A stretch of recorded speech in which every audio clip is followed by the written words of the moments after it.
खुलुमबाय बर' सावथुन नायनो मोजां मोनगिरि रायजो राजा आइ आफा बिदा फंबाय बिब' बिनानाव नोंथांमोनखौ आं गिबियावनो आंनि अननाय सिबिनायखौ जासिहरग्रोनाय जाबाय। चिरां जिल्लायाव जोनोम मोननाय खौसे फिल्म प्रडाक्शनजों दिहुनजानाय बर' सावथुना फैगौ 7 सेप्तेम्बराव शान्तिपुर माइ बाजाराव मोनसे प्रिमियार श' लानाय जादों।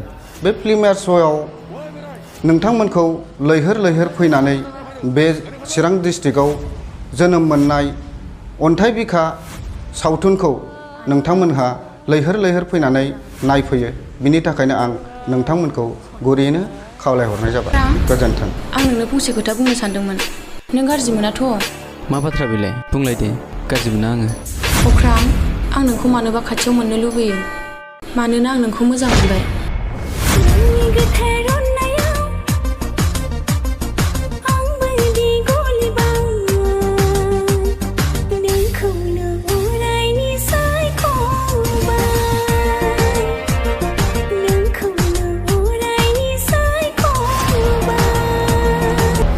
गनायाब्ला नोंनि बिथौखौनो जानाय जागोन। लोमजानाय मोनदों नामा? र' बिदिब्ला आं डाक्टर लाना फैनि। अख्रां फिसा, डाक्टार लायनो नोंहा रां दंजायो?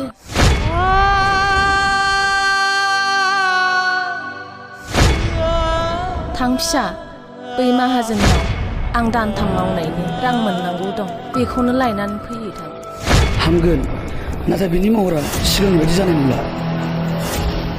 मानो होनोब्ला बिनि स्किना एसिडजों खामग्लि जाना हारा गोजासै।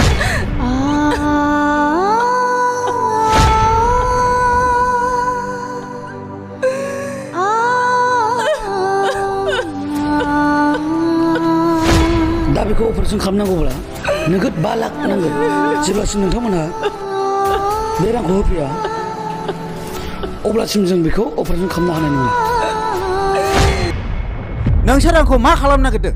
हर बोराय जेजा साला बसनि हेंथा मावग्रा नों। बे संसाराव जोंजों जुजिग्रा रावबो गैया।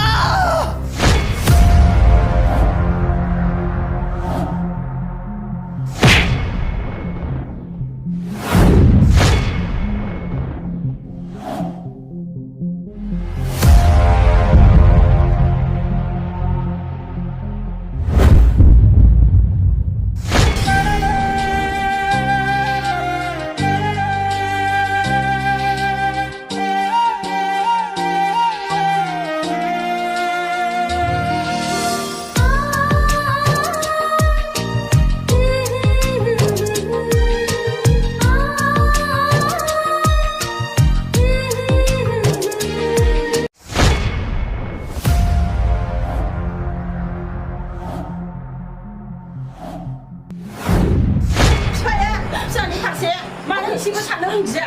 नोंसिनि गोसोआ